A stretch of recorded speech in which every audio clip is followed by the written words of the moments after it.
Today's show is brought to you by The Dave Chang Show on the Ringer Podcast Network. Michelin star chef Dave Chang now has a podcast right here on the Ringer Podcast Network, produced in partnership with Majordomo Media. Volume 1 of the pre-opening diaries went up last Thursday, in which Dave sits down with our boss, Bill Simmons, to talk about everything that led up to him deciding to move to Los Angeles. It's a riveting conversation in which you get to hear one of the greatest chefs in the world share his thought process in opening a restaurant. Volume 2 is coming this Thursday, so go subscribe to The Dave Chang Show on Apple Podcast or wherever you get your podcasts. And now, the Ringer NBA Show.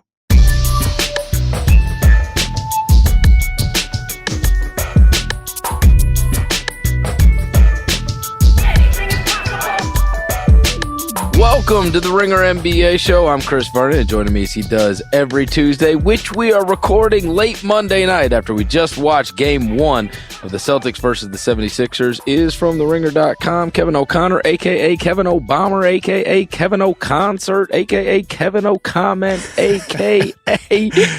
whatever. Kevin! Chris, I think this is our first Monday night edition of the show. I'm excited. It is a late Monday night edition of the show. We just got done watching Celtics versus Sixers, 117 to 101. Whoa. Terry Rozier, Scary Terry, Al Horford, Jason Tatum combined for 83 points. The Celtics led by as much as 19 in the game, and a rather surprising. What adjective do we use to describe this performance? I mean, this is like a friggin' masterpiece considering Jaylen Brown was out. It's stunning to me in the sense that part of, everybody expected the Celtics defense to possibly give the Sixers some problems, right? But everything that could have went right for Boston this game absolutely did. They came in with a spectacular game plan, building a wall to keep Ben Simmons out of the paint. Their transition defense was fantastic. All the key guys you already mentioned had fantastic games for them. Philly wasn't hitting some of the open shots they were getting, but overall, I mean, Boston, I think, completely exploited some of the matchups on the floor. Tatum versus Redick, pulling Embiid out of the paint with Al Horford. They came in with a spectacular game plan and really almost a wake-up call for Philadelphia. They haven't faced a defense like this in months. Well, and you see the percentage that Boston shot for this game, 48% from the field, 47% from three.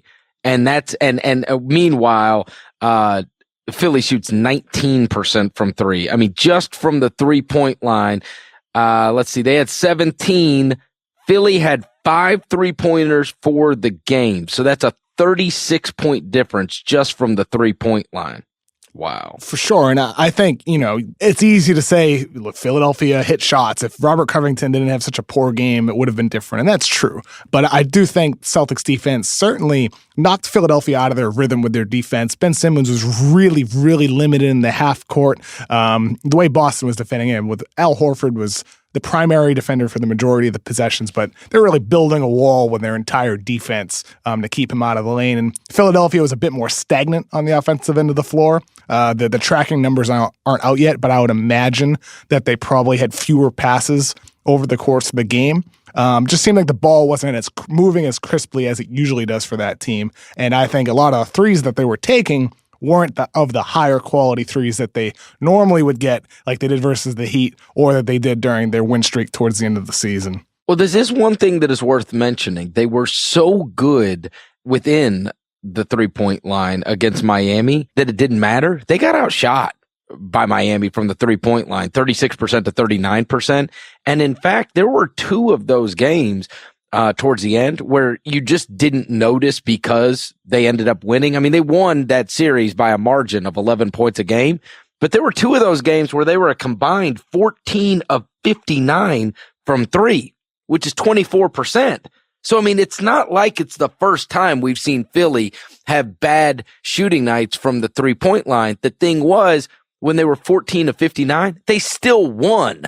So it wasn't that noticeable, right? It becomes super noticeable when they hit 5 tonight and they get smacked around. Sure. It's definitely partially the shooting. And what came to mind watching the game was also just some of the matchups. I mean, Philadelphia putting J.J. Redick on Jason Tatum is a good matchup for the Celtics, which they exploited straight out of the gate. Tatum has a size advantage, an athleticism advantage, a speed advantage too, for that matter, and he scored a career high 28 points, which actually matches his high that he had at Duke as well as a college freshman.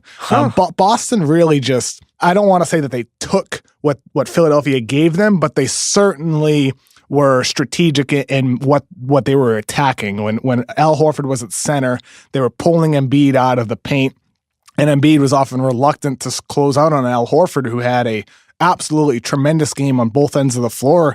He was primary defender against Ben Simmons, 10 of 12 from the floor, 7 rebounds, 4 assists.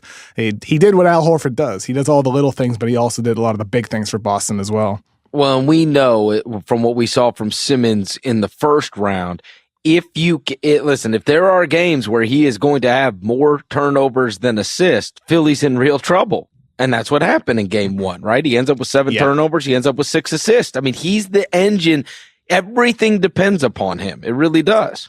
With Ben Simmons, we've talked about this before. I've written about it before. It's, tons of people have talked about it. But with Simmons, the question entering the playoffs was, how does Miami defend him? Do they sag off of him? Do they pressure him? And they sagged off in game 1. It didn't work. Then they pressured him. It still didn't work. And that question remains moving forward. Whether Philadelphia beats Boston or not, moving forward, it'll be the question against the Raptors or the Cavaliers. It would be the question in the finals. And it's the question now, too. And they're facing the best defense in basketball, despite the fact that the team doesn't have Kyrie Irving and Gordon Hayward snapped his leg 5 minutes into the season. Their defense is still tremendous. And they have a number of guys that they can put on Simmons as the primary defender, whether it's Al Horford, whether it's even Marcus Smart, who had some really good possessions against Ben Simmons over the course of the game, whether it's Shemi Ojale or Marcus Morris, or when Jaylen Brown comes back, Tatum for that matter on a switch. They have a lot of bodies that they can put on Ben Simmons and feel good about the matchup, because their defense is so connected with rotations, with communications, and it's so talented that if I'm a Sixers fan, I watch this game and I'm like, whew.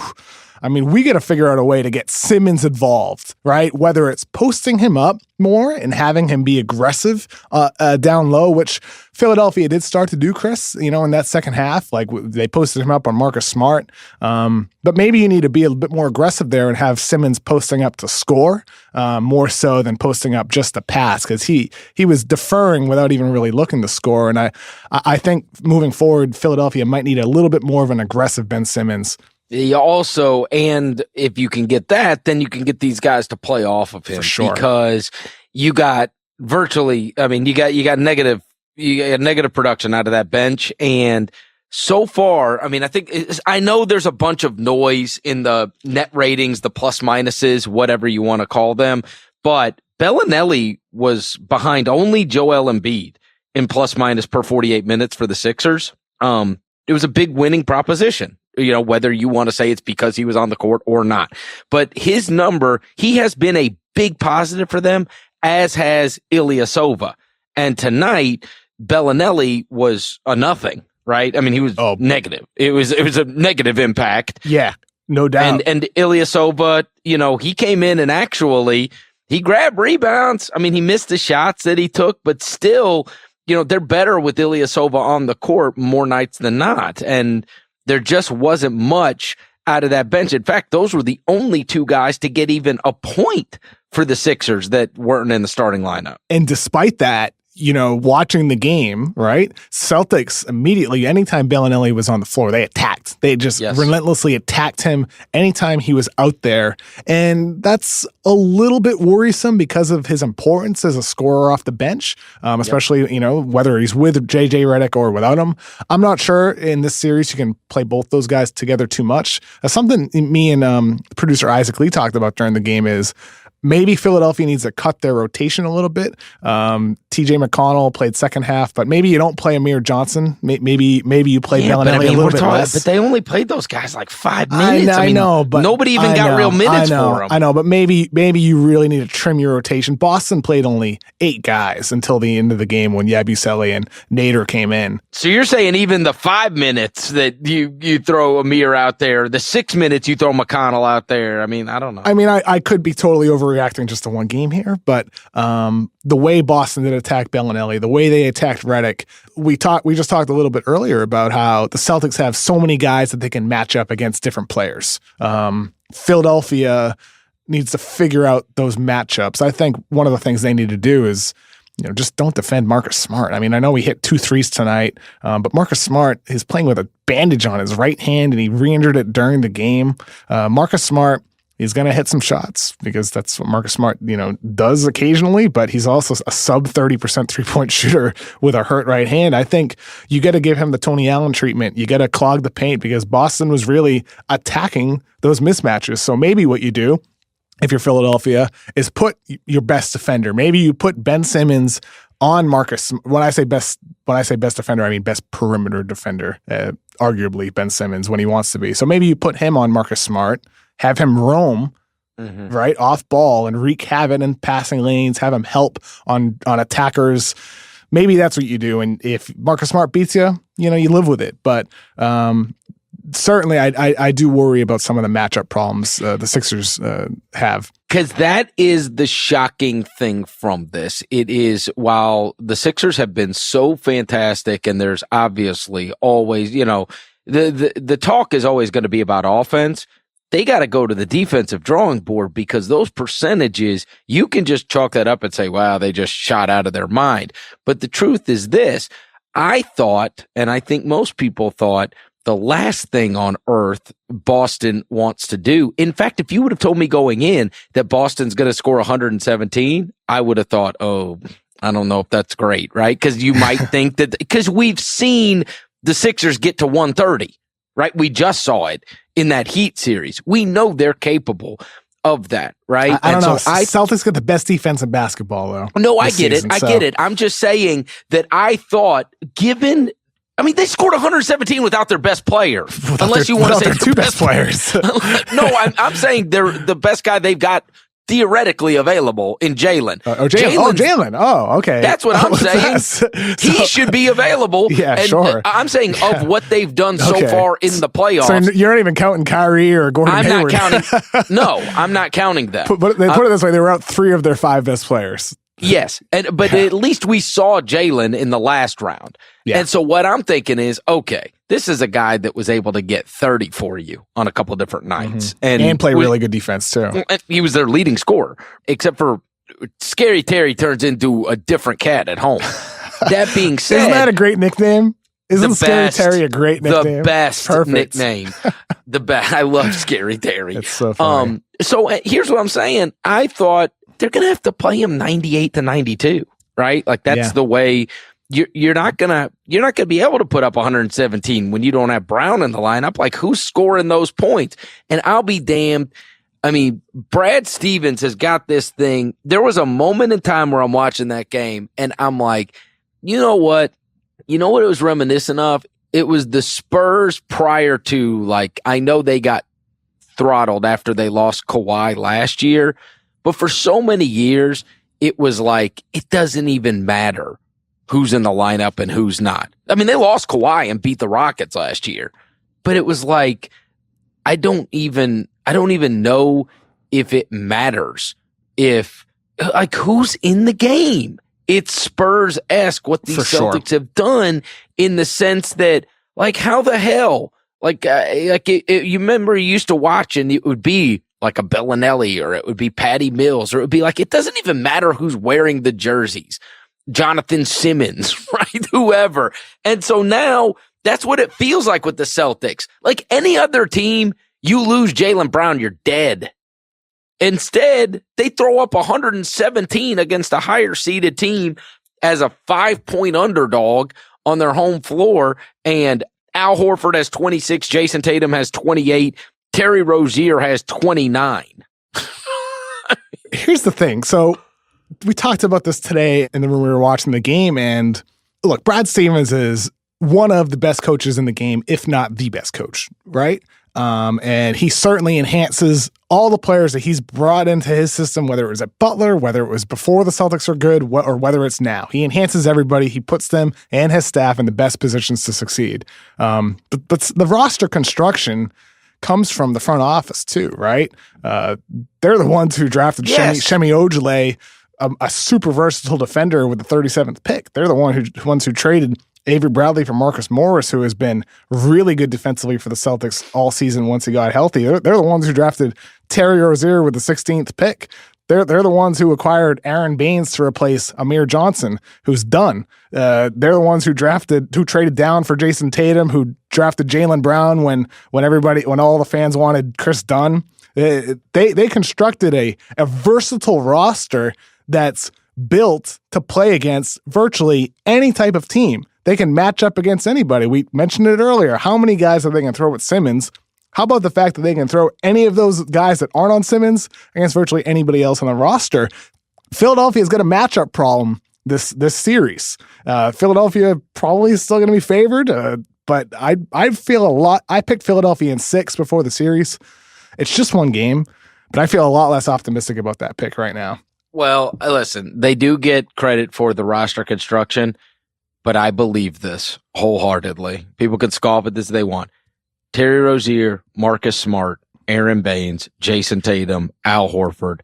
Nobody else wins a playoff game with that starting lineup. Nobody wins a playoff game. Those are some good players, though, dude. Stop. Those are good players, Chris. He makes them look even better. He maximizes them more than anybody else could. Sure. We did a show last year talking about Jonathan Simmons, and that guy is in witness protection.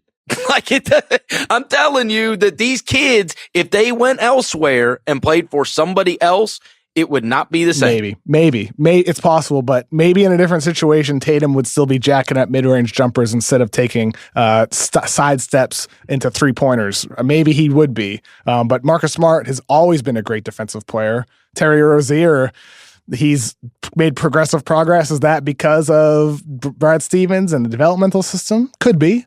Or it could be that he puts in a hell of a work over there each offseason and the opportunity has finally come. Who knows? Maybe Rozier could have been having games like this earlier if he hadn't been buried under the depth chart behind other guys. Who knows?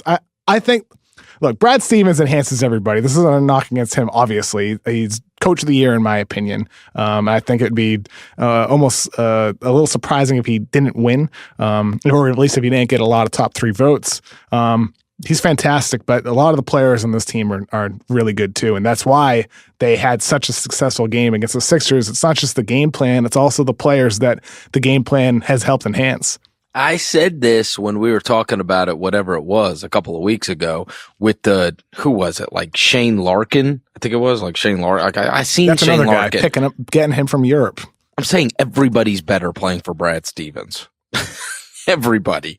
I don't think there's one player that would be better not playing for Brad Stevens. I agree. I agree with you. Has there been any Celtic that has become better? We're on the same page, Chris. You know? But my only point is that it's like people are stunned that like the Celtics are beating the Bucks or that they beat the Sixers. It's like there's a lot of good players on this team. Tatum might be only 20, and granted Brown didn't play game 1. Oh, he's only 21, but there's a lot of good talent on the team. I very rarely think that it is about the coach, but with the Spurs system and now this Celtic system, I do.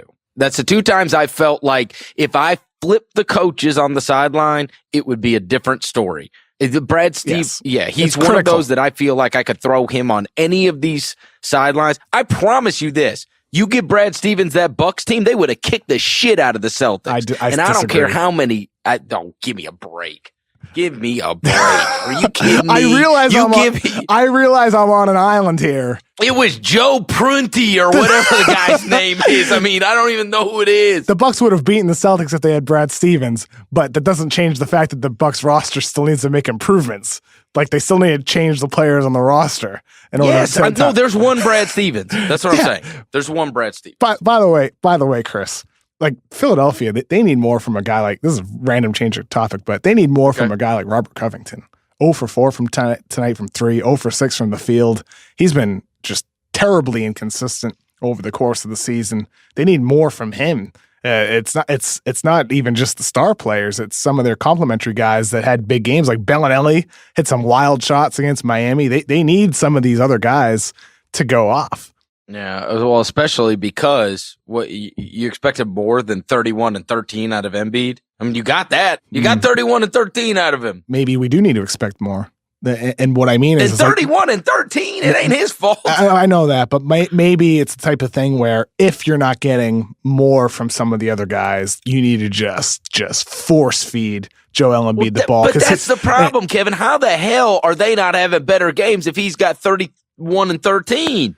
You know what I mean? It's not like, right? If he's killing it, those other guys should be able to feast. Sure. And I mean, and also on the other side, you could say, well, Terry Rozier's not going to shoot 7 for 9 from 3 every game. You're Al Horford's not always going to be 10 for 12 from the floor. You could say that on the other side too. Well, and what happens I did wonder what happens.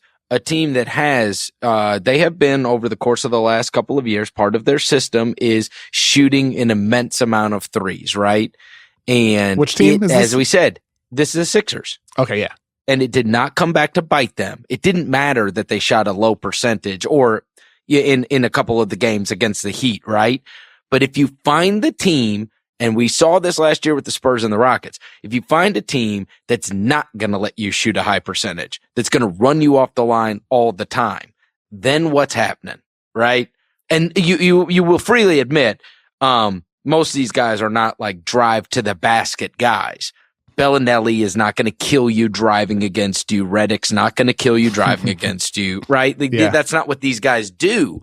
And so what happens when you make their life hell beyond the 3-point arc? And that's kind of what we saw in game number 1. And that's why they end up 5 of 26. I get it. They missed some open ones, but also along those lines, Chris, there's been a lot of statistical studies out there that talk about 3-point defense, and a lot of the conclusion usually is that 3-point shooting is relatively random and that 3-point defense might not necessarily affect 3-point percentages. And yet pretty much annually, a team like Boston has had the best 3-point shooting defense. And I do wonder if that's maybe the type of thing that's a little bit hard to quantify sometimes.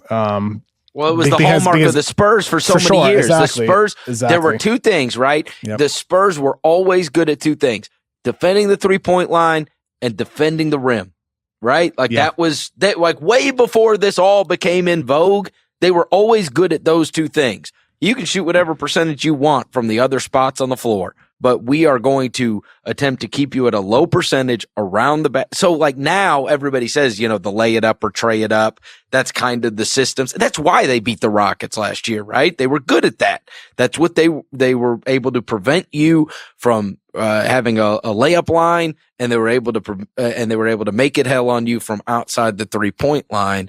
And so I don't buy that. I don't buy that it's completely random, especially in specific situations. Some teams are great at that and school their players in that. And for what it's worth, I just pulled up the numbers. This season, the Celtics had the number 1 3-point shooting defense. Last year, it was number 2. The year prior, it was 4th. The year before that, it was 4th. And then the year before that, Brad Stevens' first year as Celtics head coach, it was 5th. So they've been top 5 in each of Brad Stevens' seasons as coach. And an opponent 3-point percentage. And maybe that's random. I don't think so. I think it's partially systematic. Oh, for sure. How many of these teams do you see get killed from the corner? You don't see Boston getting killed from the corner. Yeah. It's certainly. I mean, that's what we mentioned kind of at the top, right? Philadelphia, shot 5 of 26. It's easy to say next time those shots might fall, but it's also about the quality of the shot, whether it's in the rhythm of the offense. There's so many variables. That's the tough thing with data. It's like one thing I'm fascinated by is like what does a guy shoot when a pass comes from the left side compared to the right side compared to straight ahead? Like little things like that. I wish could be studied a little bit more using all the amazing tracking data we have. That's what I'd really be into, because quality matters. It's like anybody playing pickup ball. There's always little things that you're more comfortable doing. It's not just us. It's also professional athletes too. And I do wonder. It seemed like tonight that this quality of shots Philadelphia was getting from the 3-point line wasn't on par what it usually is for them. And maybe it is an overreaction, and maybe Philly makes the proper adjustments and they look like a radically different team. And all of a sudden, Terry Rozier is more like 12-point Scary Terry than 29 points. I mean, you know what I mean? That's totally possible. We've seen it, right? Philadelphia's got a really good team. No doubt. They've got a really good team. They got a really good coach, and that they make the adjustments. In the end, I'm watching it tonight, and I go, they are counting on 3 guys that have never been here, and frankly, have never been anywhere. They're all, like Saric is the guy that's played the most games of their 3 best guys. When you're talking about Simmons, Embiid, and Saric. Like, he's for sure. Like, right? And the other 2 are really good complementary players. When I speak of Redick, or the other 3, Redick, Ilyasova, and Bellinelli. Those are the other 3 contributors. You've already talked about how they got to get more out of Covington. But Simmons, Embiid, and Saric, this is their first time through, unless you want to count the Heat, which they were obviously just a much better team. They shot poor percentages and still beat the crap out of them. So they're just way better. Did we emphasize enough that like a lot of this starts and ends with Ben Simmons? Like with him being contained, like that's what leads to the quality shots. When Ben Simmons can touch the paint and kick it out to 3, like getting to the tracking data, I would love to see a stat that grades or that counts the amount of times Ben Simmons drove into the paint and either scored, drew a foul, or kicked it out for a pass that resulted in a shot attempt. And I would be willing to bet that it was far lower in this game than it usually is over the same amount of minutes and everything else, like whether it's in the playoffs or over the course of the regular season. He just wasn't getting to the paint as much because Boston was playing spectacular transition defense and that they were also just limiting him anytime Philadelphia was in the half court. It seemed like the only time Simmons really got in the paint was when he was open, like off ball, certain cuts. There was a great play that they called out of a timeout in the third quarter that got him a dunk. There just wasn't a lot of instances that Simmons attacked relentlessly because Boston wasn't letting him get there. Philadelphia needs to figure out a way to get him rolling. Well, and we talked about this in the last series, a series in which they dominated, which is their offense so many times can be predicated upon their defense. That's what they've really got to fix in that film room. How are we not taking the ball out of the net? Because that's when those guys are super devastating. That's when Bellinelli and Redick can just run to their spot, and Simmons can either drive to the basket or find them kicking it out on the wing. But the problem is they were taking the ball out of the basket all night. I mean, the Celtics had 3 quarters. Once they got past that first quarter, a quarter in which they won, they went 31-31-30. I mean, you can't be giving up 30 points every single quarter. And because, I mean, you got to get that kid in some open space. Sure.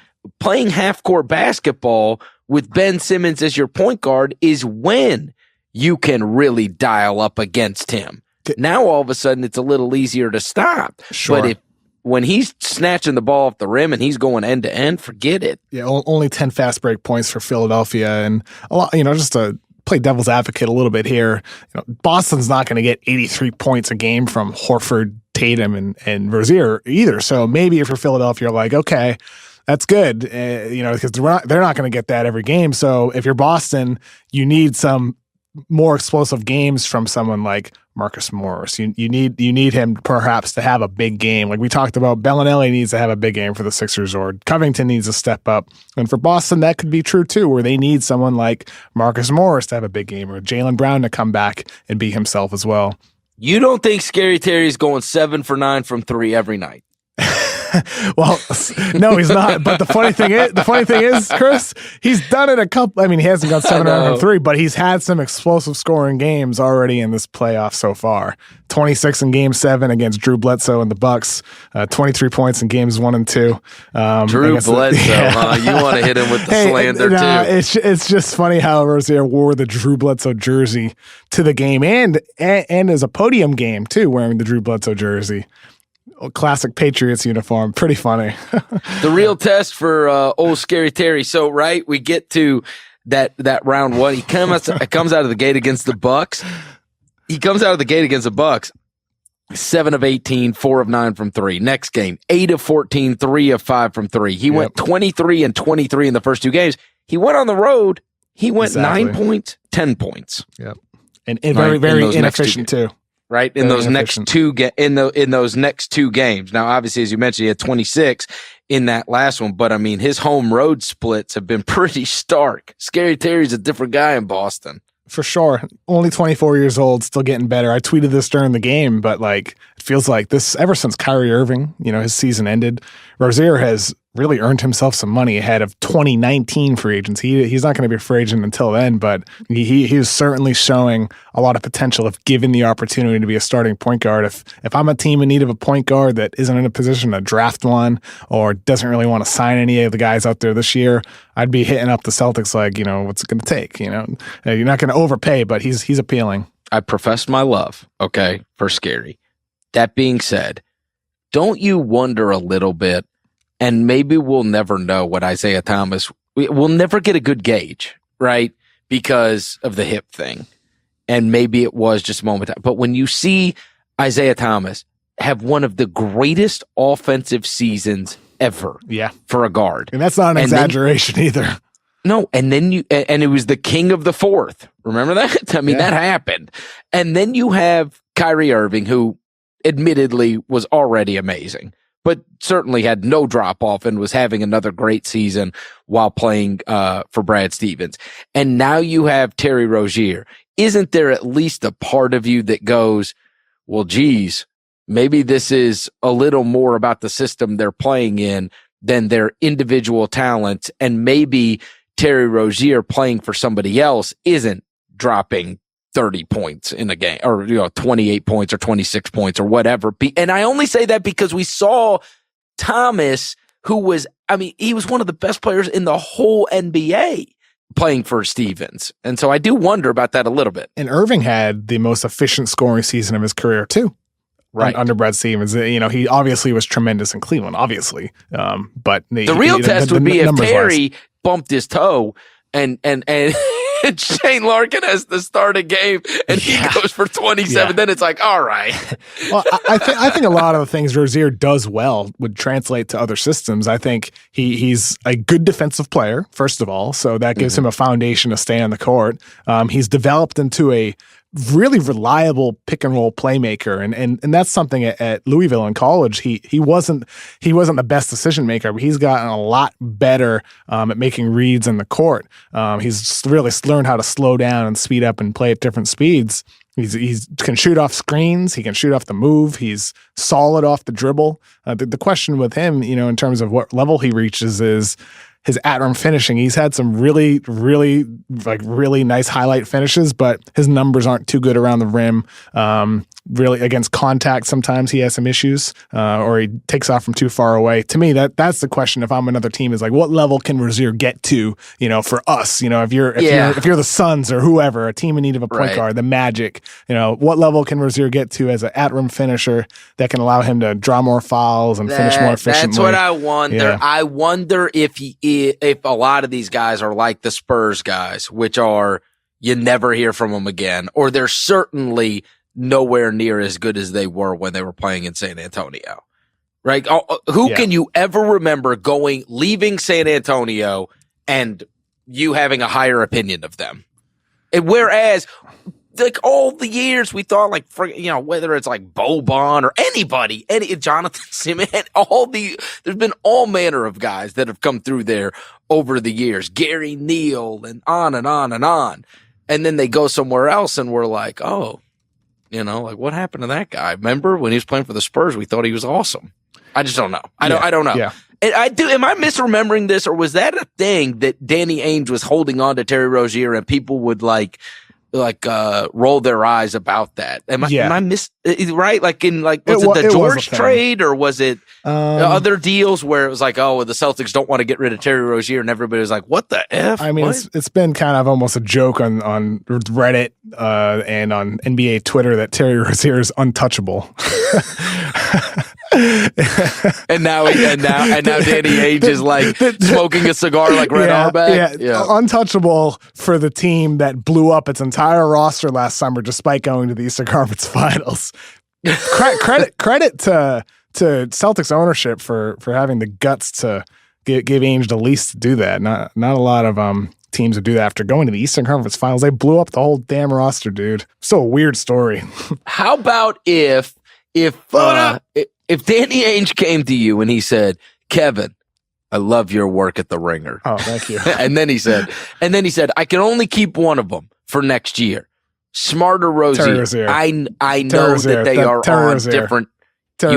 Yeah, no doubt. And I really. You would have never said that a month ago. No, I would have. No, that's not true. We just never talked about it. So it's the truth. So one of my friends, Eric Weiss, him and I have chatted about this for maybe past 2 years or so. You know, we talk a lot about player value, and we talk about who are the guys around the league that you would target, that might be a little bit undervalued that could turn into a really good player. And we've talked about, the Marcus Smart versus Terry Rozier discussion. And him and I both have agreed for maybe a year and a half now, something around those lines, that Rozier is the better prospect.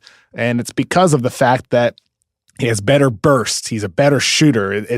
And we're seeing that manifest now with the opportunity that has been provided. Smart is a truly elite defensive player with his versatility and his it factor. But he's a poor shooter. He's a poor at-rim finisher, and he's not any better as a playmaker than Rozier. And we're seeing that now from Terry Rozier. And Rozier's the guy that I would have taken, and that's. I mean, I could have been wrong a year ago, but it turned out to be right, I think. I'll tell you this: imagine if they had Kyrie and Hayward with this. I swear to God, they win the title. They would have if they have Kyrie Irving and Gordon Hayward and Jaylen Brown added to what I just watched tonight. Who was beating them? You know what? I think it's a shame we're not going to get that, because Toronto is playing at a really high level right now.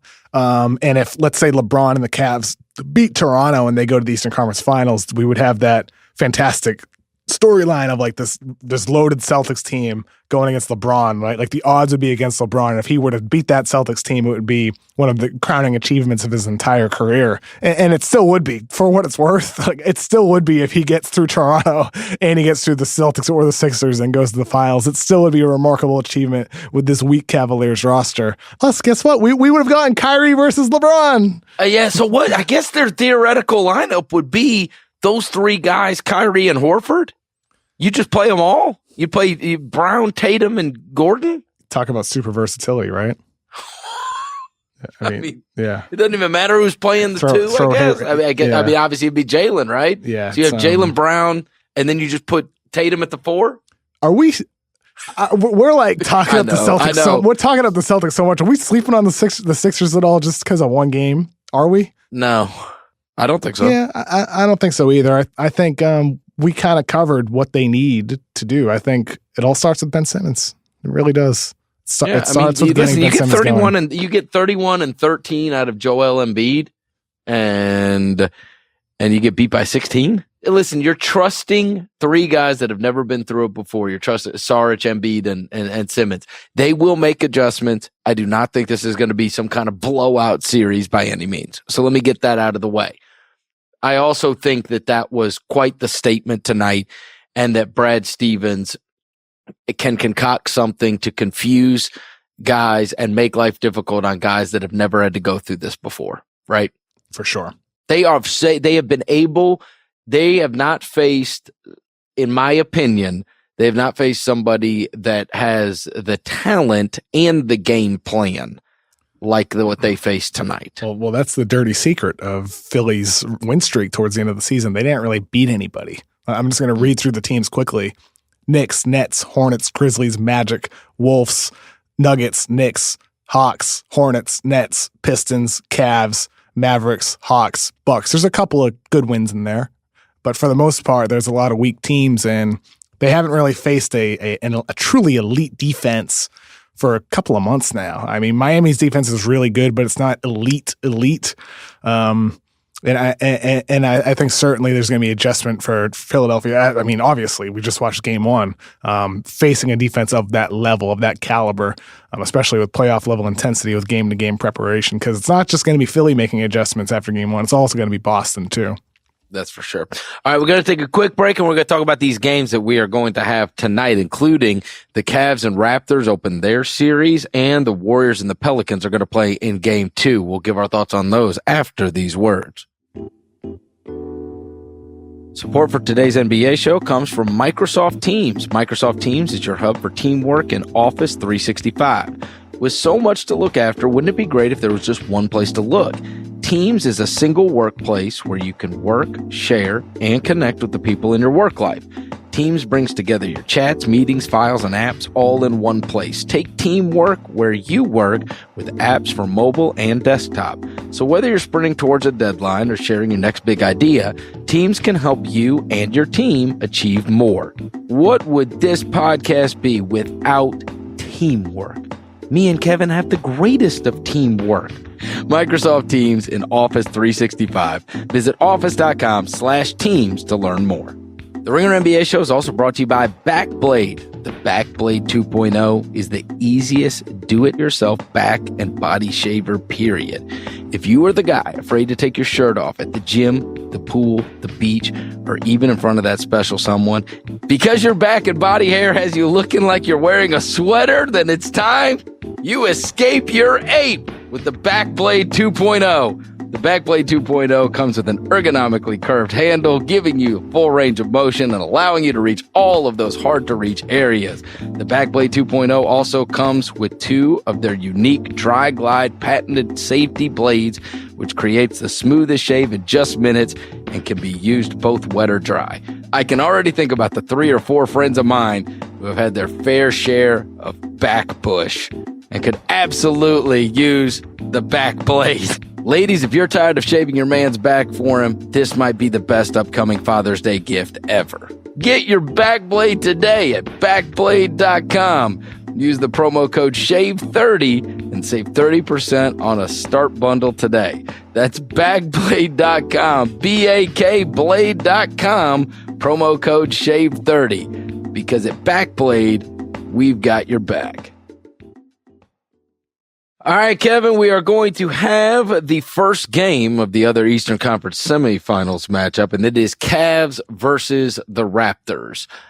We saw the end of the Cavs series against the Pacers over the weekend. One shocking note on that. Did you see that note that said that game was the most watched first round game in 14 years? Unbelievable. 14 years. I mean, the Cavs Pacers of all series, most watched first round game in 14 years. The one that since April 25th, 2004, Rockets Lakers game 5, a game in which Karl Malone had 30 points. Malone, unbelievable. Can you believe that? Hey, man, NBA is on top of the world right now. It feels like. I guess so. 14 years has been a long time. And then at the end, LeBron, he is a beaten down man. Now, I'm sure it's nothing that $1 million of recuperation equipment that he owns and a bottle of vino can't fix, but he was downtrodden after that series. He has an entire franchise on his back. That's probably making him a little bit tired. But now they're facing the Raptors, who have been a difficult team over the years to trust, and for good reason. And they also have a LeBron hump to get over. Like, this is the moment. You have this Toronto team who came back, had their best season. They are now facing, I think, what we would say the worst of the LeBron versions that they have gotten to face. So if it doesn't happen for Toronto, you do wonder, like, okay, when does it happen? I'm only kidding. No, I'm just saying, but like, honestly, if it doesn't happen, I know. If you can't beat him now, and the one thing I worry about, and I thought of this morning when I was getting ready to prepare for this particular series and talking about it, the first thing that came to my mind, do you remember when they lost to him last year, and at the end of the series, DeRozan was at the podium? And I'm paraphrasing, but his basic sentiment, people could look this up, was they have LeBron and we don't. I do remember that quote. Yeah. And it was kind of like, all right, like, like, hey, y'all, and I remember like lauding him and saying like, hey, at least he's keeping it real. Like that is the truth. Like in the end, they have LeBron and you don't, but it's not exactly what you want to hear from your star. But that stuck in my mind when I was thinking Raptors Cavs. Not only is there a mental / physical hurdle for them to get over, we know how that guy feels, right? Like, I don't think he feels like, all right, like, I think that statement does say a lot. I laud him for his honesty, but in the other sense, he said that shit, which was, hey man, they got LeBron and we don't. Well, that's why we lose. And so, is that the case now? Yeah, the quote was, if we had LeBron on our team too, we would have won. Yeah. Okay, so now, same thing? You know what I'm saying? Like, are you able to get over that? Because you clearly feel that, right? You're giving truth serum. That's what you feel. We would have won if we had LeBron. We ain't got LeBron. Well, guess what, bro? You ain't got LeBron tonight either. And that's precisely why, despite the fact that Toronto has the better overall team, they have clearly the better bench. They probably have the better coach. They have the better go up and down the roster. They have better pretty much everything that you can think of on their team. And yet Cleveland should not be counted out because they have LeBron James. It's literally that simple. It really is that simple. And that's why I picked Cleveland to beat Toronto before the playoffs started. I don't feel that good about that now. But you don't? No, I don't. I don't because it is 7 years in a row. I know. I mean, you're not exactly. I know. I mean, what if I don't? I know. Listen, the stupid bet is they won 7 games. But history. How much does history matter, though? It does. I mean, like right now, LeBron just went 7 games in the first round for the first time in forever after, I believe, 4 years straight of sweeping the first round. Right. I don't know how much those years matter when this year's Cavaliers team. Woof. I mean, it's just not that good outside of LeBron James. Kevin Love is a complete shell of his former self, and his thumb is hurt. You know, Tristan Thompson had a tremendous first quarter in Game 7 against the Pacers, but the rest of that roster, dude, it's not that good. Are they going to do anything? Is Larry Nance, Jordan Clarkson, are they going to do anything? It's just not a good roster, and Toronto's team is really good. It's really deep. That bench unit is terrific, especially with Fred VanVleet back. Look, you know why? He's the big difference. I do believe that. I believe their bench. I mean, I watched them several times through the year where Casey would just let them ride. Like, it'd be time to put the starters back in, and he'd just be like, "No, let them go." Yeah, second quarter, that last 6 minutes of the third quarter. They'd come back in that last, 5 minutes of the third quarter, and he may just let them rock it out, right? Just let them finish the rest of the game out. And he's really like the thing that makes that bench unit go. They've really missed him up to this point. And I think that's why they played in maybe a little harder series against the Wizards than some may have expected. But if they've got VanVleet back, it's especially a different animal against the Cavs, whose bench is trash. For sure. It's certainly that. I think one thing I'm worried about for Toronto, Chris, is that aside from OG Anunoby, who is the primary defender against the Cavaliers, against LeBron James during the regular season, aside from OG, who's only a rookie, by the way, they don't have a lot of guys on their team that they can put on LeBron and feel any good about the matchup. And even with OG, he's a rookie. Right. Yeah. You don't think LeBron's going to get that kid 2 early fouls? Yeah. And that's part of it. Like who goes on LeBron? Like, let's say OG's in foul trouble. Serge Ibaka is not what he used to be on defense anymore. DeMar DeRozan can't, Kyle Lowry is too small. Siakam, perhaps. But I don't think he's the quality of the defender necessary to even neutralize LeBron James. OG is going to have a tremendous series against LeBron in order to force Cleveland's other guys to beat them. And granted, LeBron's still going to get his numbers. LeBron's going to be LeBron. We pencil him in for 40. And so now we got to figure out where other 60 or 70 come from. And that's the trick. Right? But I mean, where are Jordan Clarkson and Rodney Hood and Larry? I mean, these guys, they just, I don't know. It's almost like we overreacted to the Cavaliers trade deadline with them getting and past his prime point guard with an injury-prone wing and Rodney Hood, inexperienced big man and Larry Nance, and an inconsistent guard and Jordan Clarkson. I think me and a lot of others overreacted to it. I still think it was a necessary move to give themselves a shot. Like Isaiah Thomas isn't even playing anymore, right? But they probably shouldn't have given up that first round pick.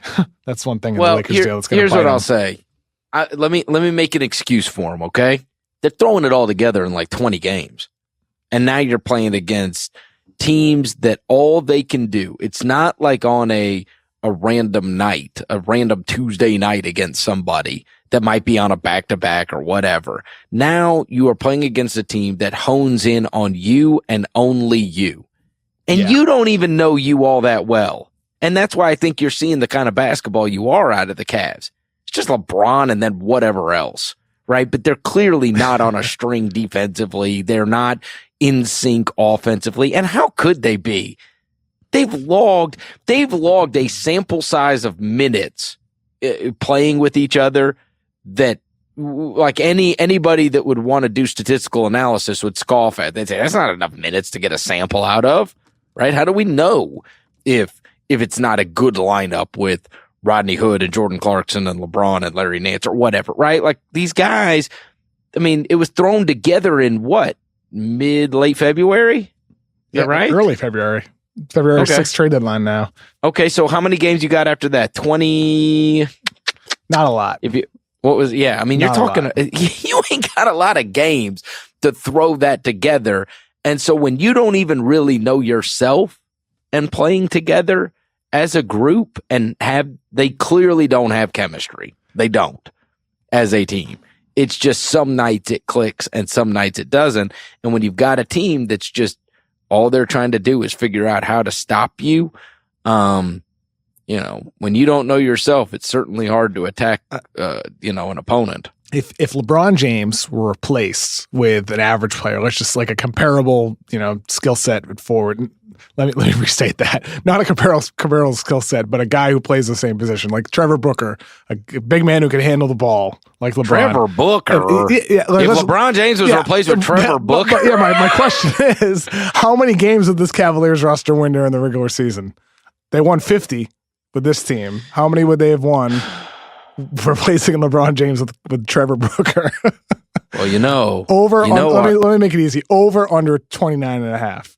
Would they win 30? Oh, I thought you were going to say over under 50 and you were going to go with our boss's Patrick Ewing theory. Are you saying that you don't believe that LeBron could apply to the Ewing theory? I want to know how bad you think the roster is, like without LeBron. If LeBron were taken off. It's disgusting. Yeah, it's probably like a 22-win team or something like that. I would say I would want. Is it worse than the Suns, Grizzlies, Hawks, and Mavericks? Is it worse than any of those four teams? Healthy? Are you saying those teams healthy? Give me a number, Chris. How many games will they win? I'd say under. Under, yeah, me too. I think like 20. With Trevor Booker? 23. Listen, half the guys like legitimately suck. All right, so I say Clarkson, Love, Nance Jr., those might only. I'm dead serious. Like if I ran a team and they called me and said like, "Who do you want?" I don't know. I certainly would not. I don't care about Calderon, Green, Hood is whatever. He's replacement level to me. And he's injury Corvers, long in the tooth. Seti Osman, Kendrick Perkins, Jr., Tristan, Okaro, White. Okay, I don't care about any of these guys. No, it's terrible. It's terrible. It's LeBron. LeBron is throwing that thing on his back. And he is a okay, now that I look at it, your pick is stupid. Wait, what? Now that I actually look at their roster again, your pick of them winning is dumb. Oh, of them beating the Raptors? I'm just kidding. It's still LeBron. It's still LeBron. Wait a minute. I'm confused. Who do you think is going to win the series? The Cavs. Now, and this is the only reason I'm saying that. I'm picking the Cavs too. Just because it was my pick before the playoffs. No, it's very difficult. It's very difficult for me to do that after you just made me look at their roster again. All right. Now that I'm looking at their roster again, it feels very. You know how they do like the like it would be like I made one years ago when the Grizzlies made the Western Conference playoffs, and it was like Mike and Tony and Zebo and Mark and Tayshaun, right? Yeah. Yeah. Like, what does that shirt even say? I don't even. LeBron and Kevin and what? Like, it's just blank. No, what were the other? Like, if I said, "Hey, I want to do a Cavs lineup shirt," you know what I'm saying? Like, seriously. I wonder if there was one to buy online. I wonder, like, what I would have to Google. No, like, who would give me the other three? George. Okay, so George Hill. So it'd be George. Would it be George? George and why LeBron. Would it be George Hill though? Well, he's your starting point guard. Not in Game 7, coming off the bench. Maybe moving forward if he's. You gonna put Jose? How about Jeff? How about Jeff Green? LeBron and Kevin and Jeff and Kyle, something like that. and Tristan. We'll throw Tristan in there. Or maybe you just put a shirt out there that just simply says LeBron on it.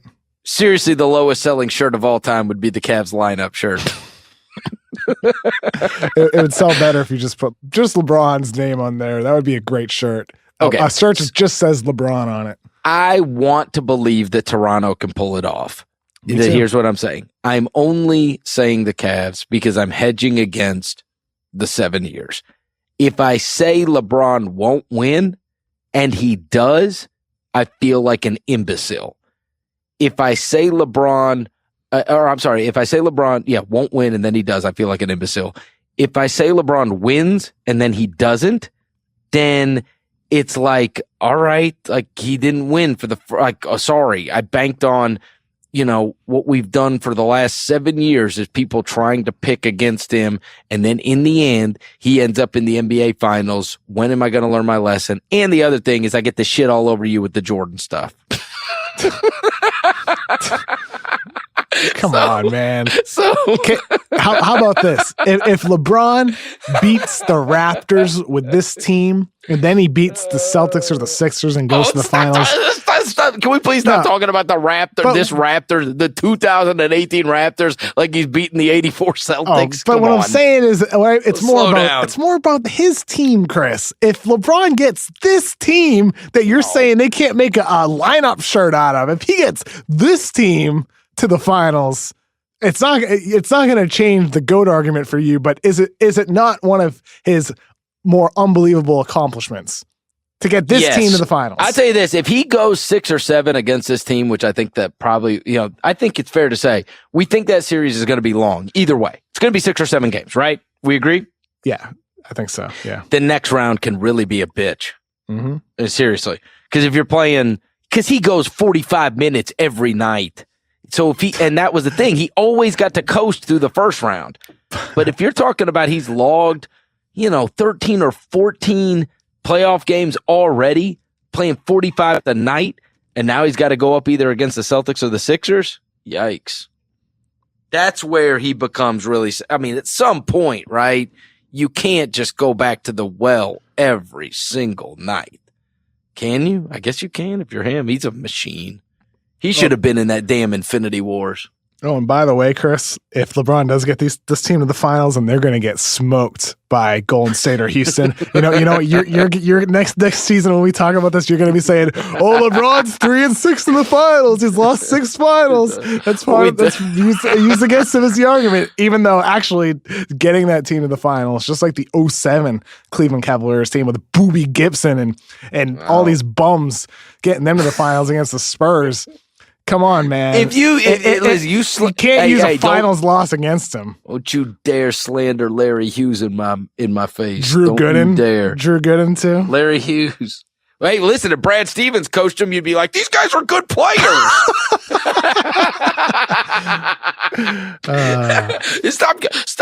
Stop ball washing Brad Stevens. These guys are great. Drew Gooden and whoever else, right? I told you this. If LeBron wins a title having to play with Jeff Green, I will vault him over Jordan. How about gets to the finals of this year's team with Jeff Green playing heavy minutes? Well, why does he have to win the title? No, I've already listen. You already got a cue. I know. Hey, it's already queued up anyway. We're not going to get into the LeBron GOAT argument. I know. No. I've got it queued up anyway. Because let's just say we think this. If the Celtics win the series, it's like, oh wow, he beat the Celtics without their friggin' five best players. Please stop talking about the Toronto Raptors like they're the dude. The Raptors are a good Lakers. team. Come on, they're a good team, Chris. They are a good, really good team. None of these East teams are like all timers. Come on, of course they're not. What about? Come on, dude. Let's. It's not like Jordan beat all timer teams in the playoffs either. Every year. I didn't say he beat all. They beat why all time teams every year for LeBron. No. His team. I'm just saying, you're like, if he beats this team, come on. It's no. What I'm actually saying is, if he beats the Raptors with this team, like his teammates, with Jeff Green, with old Kyle Korver and Jose Calderon and George Hill and Rodney Hood, who can't stay on the floor, if he does it with this team, his team, that's a remarkable achievement. I'll just say they're great players. And we underrated them. The Rodney Hood. I know you will. Whoever. I know. A couple weeks from now. Remember that podcast we did on Monday night after Game 1 of Celtics Sixers when we trashed the Cleveland Cavaliers roster? We were wrong. And after the Sixers won that series 4-1, and Scary Terry averaged 2.3 points per game. Yeah, Ben Simmons starts going off.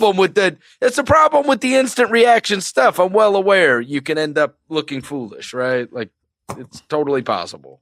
By next Tuesday, we're like, oh God. I'll tell you what, though, gotta instant react because that's what the coaches are doing too. They're thinking about, what do we have to do next game? What adjustments need to be made based off this one game? Well, what a perfect segue, because there are adjustments to be made, severe ones, by the New Orleans Pelicans. Now, it is Alvin Gentry's charge to make this a more competitive series than it appeared to be in Game 1. Stuck around there for a while, right? First quarter. For a couple minutes, Well, they got 41, I think, dropped on them in the second quarter, I think it was. Oh, boy. And then it kind of felt decided, honestly, after that. And so the final margin was 20+. Now, what we know throughout NBA history is if usually somebody gets maimed in the way that the Pelicans did, the next game's usually close. And we've talked about this before. There's so much psychology that goes into it. The team that gets killed, they've got a ton of adjustments to make, right? To make life harder on the other team and easier for them. Whereas it is a more difficult proposition for the winning team to go into that film room and say, here's what we need to do different, right? And so you typically get a much more competitive game in game number 2. And there are several examples over the course of the last couple of years where we have seen series that we thought after watching one game, oh God, this is not going to be competitive at all. And then game 2, maybe it wasn't, either it was a close loss or the team that lost game 1 had a shocking result in game 2. I actually lean towards that. I think the Pelicans are going to be very competitive tonight against the Golden State Warriors. What say you? Stephen Curry's probable, even with him back at home at Oracle Arena in the starting lineup instead of Nick Young.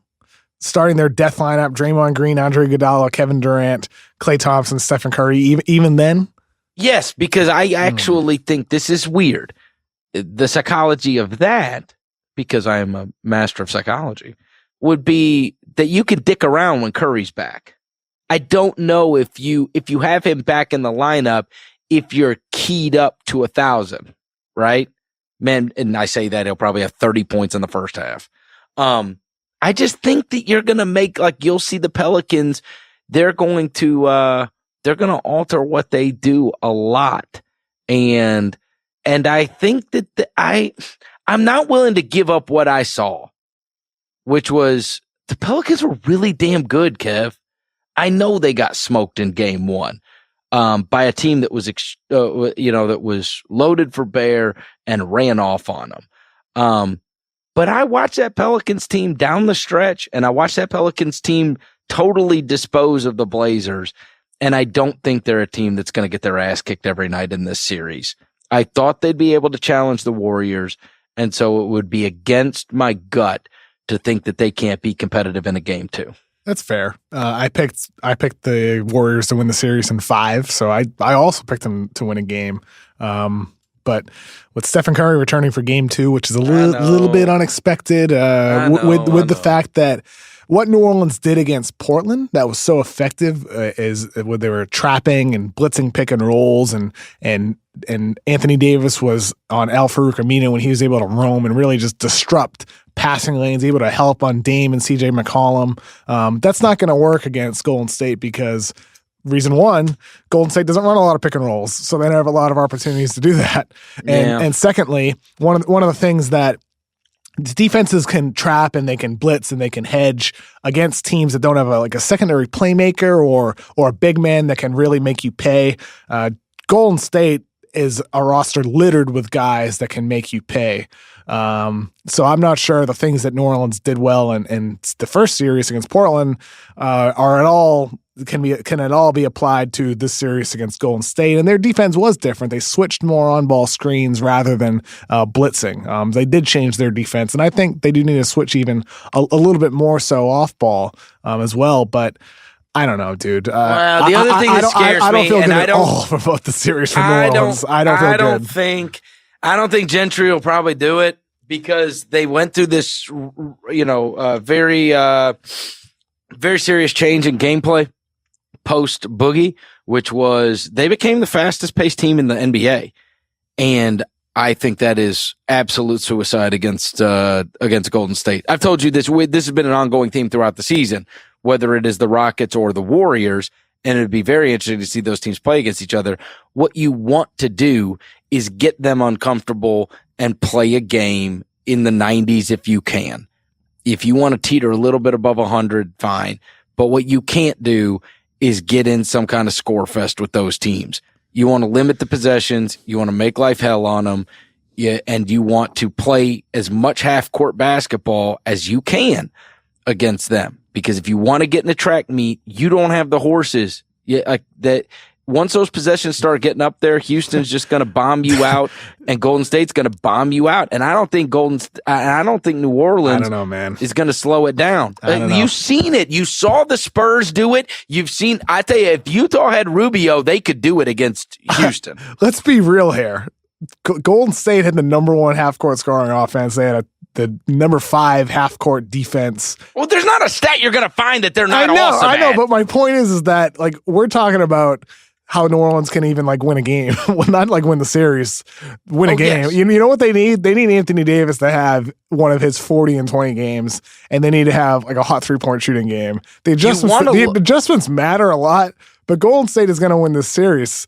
But to win a game, to steal a game, maybe steal 2 games, they just need Anthony Davis to just be the guy. Well, they that he also was have to Portland be in the past great. couple months. They have to be obviously much better defensively. For sure. And they've got 2 really good defensive guards, and that didn't even matter. They need to switch more. Michael Pina from Vox wrote a really good article today, I believe, or yesterday actually, about the defensive adjustments New Orleans needs to make, and he hit the nail on the head. It's really a lot of the off-ball cuts. The Golden State, they were essentially Klay Thompson would run around screens, and it was situations where you would expect perhaps New Orleans would switch a screen, but rather than passing to the guy going through the screen, they would go through the guy setting the screen. It was interesting wrinkle, but from Golden State that they've done all season, of course. They're one of the highest frequency cutting teams in the league, but I think New Orleans would be better served switching those screens, so that's something to look for in game 2.